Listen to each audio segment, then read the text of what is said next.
Hello, welcome to the Love Talk with the Hardings, number 2. It just came to me that as we start talking about love, which it's all there is, and your nature is love, we find that we go through two stages, which I also written in my last book. It said we go through a self-conscious stage and a self-aware stage as we grow in awareness. Now, the self-conscious stage is what I refer to as seeking love. And the self-aware stage is when we are present, we become aware that we are all one, and so that love does not seek itself, but allow itself to be. So let me give you an example in the beginning. The self-conscious stage is a seeking stage. And 90% of the population I found through experience that they are seeking love all the time. For example, you're meeting a new person for the first time. How do I look? Am I looking okay? Is my place okay? Etc. Or if you are with a group of people talking to them, someone wasn't looking at me. They were looking at someone else when they were talking. And so I feel self-conscious. In other words, I'm always conscious of me. You see? And that is the seeking of love. Now, how is it the seeking of love? Because self-consciousness itself, which is prevalent among most people, is always concerned about itself. How you're presenting itself, how you're being appreciated, how you're being received by others. Did I do the wrong thing? We get embarrassed very easily. We feel insecure. Things are always happening. This is a very strong seeking of love. And this is why we become so liberated when we become so aware, because we enter that other stage called self-awareness. Self-awareness is not a consciousness of self, as most people think of it. It is more or less an awareness of your own presence, that you are not just a form or a me state, but an awareness of being. So that whoever you are with, you also feel that they are part of that being that is taking place at the moment. Now, when you are seeking love, you always suffer, because you're seeking that which you already are, you see? But by allowing yourself to be, then you enter the self-aware state. And the self-aware state is no longer conscious of itself, but simply aware of everything that is happening as it is happening and allowing it. So we enter also another point of total self-acceptance, you see, until finally we flower into the enlightened state called I am. But there is nothing around you that is not the same I am that you are, because everything is the same. So would you like to add something to that? I'm just taking it all in, what you just said. Just really, it was, the way you said it was different than I've heard it before. So, And you see, that's what I love. Yeah. I have to say this. This is what I love about my daughter, Deborah. She listens with such attention. And that very listening itself is love of yourself. Because you're open to whatever it is. And if she feels nervous, she says it. If she feels not good, she says it. So you bring everything out into the open. So from self-consciousness, you go into self-awareness. And it is that stage that brings the self-acceptance, the allowing the movement to be what it is. Yeah. But I love hearing her talk. I guess I'm prejudiced. so I guess I'm supposed to talk right now. Well, no, it's just I love to hear whatever you say. Well, as you were talking, there were, like I said, there was this perspective that I hadn't heard before. And self-love can be seen as such, in different levels. You know Yes, what I mean? yes. Like the self that is Deb that gets nervous can be moody, especially on a full moon like today. So the Deb that likes to be alone sometimes, and but then there's the Deb that remember, like we were at English Bay yesterday, and that's where I used to live 25 years ago. And I could feel the love in the ocean and the mountains, and when the sun was setting, I mean, I didn't even notice Burt was there because it wasn't just appreciation and magic of nature. It was love. I mean, I felt it in my heart. My heart felt expanded, and I think that too was self-love because I was part of that whole experience. Of course. So I was loving myself. Yes, yes. But I also felt that I was conscious of myself, loving myself and loving nature and feeling the oneness. You know, so But it's still moving into self-awareness. So there's self-consciousness and then self-awareness. Yes, and there follows gradations, levels. Yeah, and it gets and as you become more relaxed into the moment, it becomes deeper and deeper until you forget yourself and you're one with everything that is happening. Now that's the ultimate self-love, because it becomes total self-acceptance. You're no longer triggered by, I wonder if I'm saying the right thing, I wonder if I'm doing the right thing. None of that is there anymore. Self-consciousness has become self-awareness. So that's what people call oneness and unity consciousness. That's right. Right. Right. So can we just explore awareness and consciousness? Yes. Consciousness, well, this is a big one, and it took me many years to fully understand, and it was my light experience that made it very clear to me. Consciousness is everything. Everything is conscious, even flowers, even animals, yeah, even vegetables. Yeah. Everything is consciousness. There's nothing outside of consciousness. Now, consciousness is always moving towards its own evolution. And its own evolution is called awareness, which is that which gave it birth. You see, most people are not aware of this. I listen to psychology classes, to psychologists, and I listen to counselors, and they don't know this part. That consciousness is that point that came from pure awareness. Pure awareness is strictly God. So awareness is the road to consciousness. Awareness is the road to consciousness. Awareness is, okay, let me do it this way. I am aware. Right now I'm aware of you here. I'm aware that I'm talking. I'm aware of everything. But the moment I make it personal, then I become self-conscious. The moment it is not personal, it is itself. That itselfness is God. When God created life form out of himself, because God is pure awareness, pure being, when he wanted to experience life through the form, through the human form, we're all experiencing God. We're all that one connected. The moment the form was created, the form became self-conscious. Okay? It became conscious of itself. Why? Because when you're pure awareness, you're just awareness. There's no thought. You know, you listen to a beautiful piece of music, and at that moment, you're the music. There is no thought. But the moment you think about the music, there is self-consciousness. So thought is created. Self-consciousness is a thought.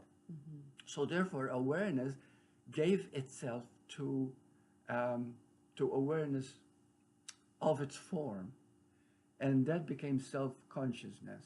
Self-consciousness is that primal essence of everything that lives. Okay, now, so when you start to think, that very thought itself is self-consciousness. Thought creates the law of attraction. So through thought, we create the world. So when the form was created, God gave us the power to be creators ourselves. And we create through thought. So every time you think and you believe it to be real, that very belief that it's real, it is real to you. And it has become reality. Okay? So this is where self-consciousness can lead to psychological problems. This is why we go to psychiatrists, we go to hypnotherapists, so that they take us back into ourselves. What are you aware of? What are you conscious of? And the moment we become aware that we weren't just aware, we were self-conscious. We took it back into a thought about rather than it. Am I making myself I clear? think so. Like Yeah. as you're talking, I'm visualizing walking outside. I've been doing a lot of that lately. I'm really enjoying the nature, and so I can be walking on the street and aware that I am walking and aware of my hair flying and my clothes moving. But then I can also be conscious of the earth beneath my feet and the air blowing in my face. And You're aware of the earth beneath your feet. yes, I'm aware of the earth beneath my feet. Okay. Yeah.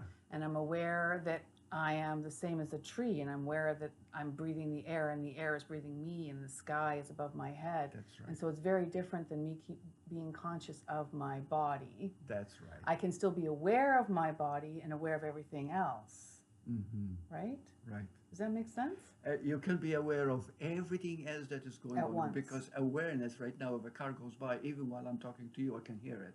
Mm-hmm. Okay? Awareness is total. Mm-hmm. When you become aware, when you become conscious of something, you narrow it, you identify with it. If I'm talking to you and I become conscious of a car going by, then I stop listening to you because it has bothered me, or it was loud, distracted me. Right. But I can be aware of the car and still be one with you. Right. See, because awareness is total. Consciousness is derived, or an expression of that awareness. Mm-hmm. And this is the human form. This is the individual. This is the growth process. So awareness is the expanded state then. Awareness is the expanded state. Awareness is Right. presence. Awareness is really God. So as we're talking and we're present with each other, we're present with all of you, we still are present with our thought. We're present of ourselves sitting in the chair. We're aware of we are everything. presence, we are awareness. Right. That total awareness is total, but it's not judging it. Mm-hmm. It's not it's not narrowing it into something. That's consciousness. Okay, when you become conscious of something, you narrow it to that point. You see, so this is where some people don't understand the law of attraction, which is the most powerful thing in creation, because it creates everything that you see has come from the law of attraction. Mm-hmm. Why do people get cancer? Why do people get sick? Why are diseases so rampant? Because self-consciousness draws to them. This is happening to me. You see? So the moment you become conscious of yourself, you bring things to you that are not necessarily in awareness, but you what is the word? When you bring something to you to the expense of everything, to the expense of total awareness. I don't know. Well, I call it self-consciousness. Okay? Okay. You make it self-conscious. And the moment you make something self-conscious, you bring it to you. Now, if I bring to myself in a very positive way, for example, when I find myself running short of money, I say, oh, God will take care of me and money will come. And it always does. Mm-hmm. Okay? So, but that is the law of attraction, by simply allowing the focus of awareness without making it so personal. Mm-hmm. The moment I make something personal, I become attached.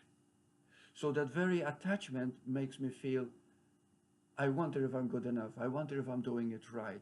I wonder if Burt explained it, but am I really listening? Am I following? This is self-consciousness. This creates into my world every nuance, every feeling that I am narrowing into self-consciousness. You know, this is why meditation is so extremely important. Wow. Because you can stay, when you meditate and you're in the stillness, you understand, no, I don't want to say understand because that brings me here, but you're aware that you're a part of everything, right? Right. So when you have a dis-ease in your body, you know that that you are love, first of all, you're aware of everything. So this dis-ease in your body is not just for you personally, it is not, oh, I heard this said in a beautiful way by the Maharishi. What did he say? Life is not happening to you, it is happening for you, right? Yeah, the Maharishi from the Ashayas, he Very said that. good. And Uh-huh. that made total sense to me Yes. because we can think, oh my God, I'm sick and I'm going to die and, it's all happened to me and my whole life has changed. Or you could say, well, there's a reason this is happening. And now I'm aware of it. Thank you so much. I'm aware of it. And now I can take steps to change it. And I know it's happening so that I can learn from this. Very, oh, that's so You know? beautifully put. Yeah. Yes, yes. Okay. Yeah. You made it simpler what I was actually Well, that's what I saying. was trying to do. I was trying to pull it down a little bit so Yes. people could understand, That's including right. me. That's right. That's right. Yeah. Yeah. See, this is what listening does. Okay. The moment you start to listen, you start to get away from self-consciousness and go back to awareness. And through awareness, you begin to listen. And when you listen, you don't listen with your mind anymore because awareness is not a thought. Awareness is. So when you listen with awareness, you feel it in your heart. Listening is so powerful. So presence is so powerful. I believe that's why gurus and healers can heal people instantly. Exactly. Because when they are so present, they're one with God. And then when someone is open to that and has a clear desire to heal or grow, there is this magic that happens because they are absolutely That's in this right. moment And it's all with coming everything. from love. Love, yes. Love is that pure awareness of being, and we're all the time learning to be aware, not self-conscious. If we can tell the difference, and this is one thing that I've done for many, many years in my settings, and people still didn't understand it, and I try to do it in my book, The Awareness, okay? There is a vast difference between awareness and consciousness, and they both work together, okay? So the Course in Miracles says that the first split that happened is when consciousness came into awareness. Okay, there was a split. By the split, he meant that we became human, we became a form, in order to experience ourselves. We experience ourselves first by being self-conscious. So the survival mode, the wars, everything that's happened, it happens from self-consciousness because it becomes individualized as an ego. But that's not wrong. It's all part of evolution. It's all part of growth. You see? So as we go, we learn from war, we learn from greed, we learn from hatred. It doesn't work. Only love works. Nothing else works. But as we allow that lesson to teach us, the consciousness becomes awareness. That awareness is the healer. That awareness is the God in us, is the heart in us, is the soul in us. You see? It is the God in us. Yes. Yeah. And thank you, because you're making what I'm saying simpler to understand by your examples, because you're getting it and everybody is getting it through you. You see? Yeah. Yeah, that's beautiful. Yeah. So this is it's all love. And there is nothing that but love. Because many people say, well, I look at a flower, how is that love? You know, my goodness, you know, when you walk by, it gives it you its beauty without judging whether you're poor or good or bad, or it doesn't matter. It gives off its perfume without judging whether you're worth it or not. And some of the things we're talking about, people can sit and listen and resonate with it. But then after they've finished watching the video, the phone is going to ring and somebody's complaining, or their little child comes in and mommy this, mommy that, and and they feel like they're taken away from that peace. When in actuality, again, I'm going to bring up meditation. In actuality, if when we meditate on a regular basis and we start to understand and feel the strong connection, then we become aware when we are disconnected and we're connected. Like when I stub my toe, I'm disconnected in that moment. And so I became aware in that moment from the pain that I was disconnected. So it was a wonderful reminder. And so I know the difference when I'm aligned or connected and when I'm not. How beautiful. Yes. Yeah, it is beautiful. It's a great system when you think about it. Yes. Everything know? is perfect. Yeah. All we have to do is listen. And the best way to listen is what Deb is saying. And she's a meditation teacher. Is always, always meditate. I don't plan to meditate, but meditation just keeps happening. Today, Deb went out and I was left here. And I found myself in my chair, going through my emails and everything else. And I go into moments of total silence. and they're very, very precious because they teach you. Yes. All the time they're teaching you, you see. Mm-hmm. So that's how we learn, and it's all about love. And I think we've covered some very important points. Absolutely. Thank you so much. Thank you. Okay. And thank Thank you. you. So, and look forward to number 3, whatever that will be. I'm only in Vancouver for a short time, so I'm going to make the most of it. Okay.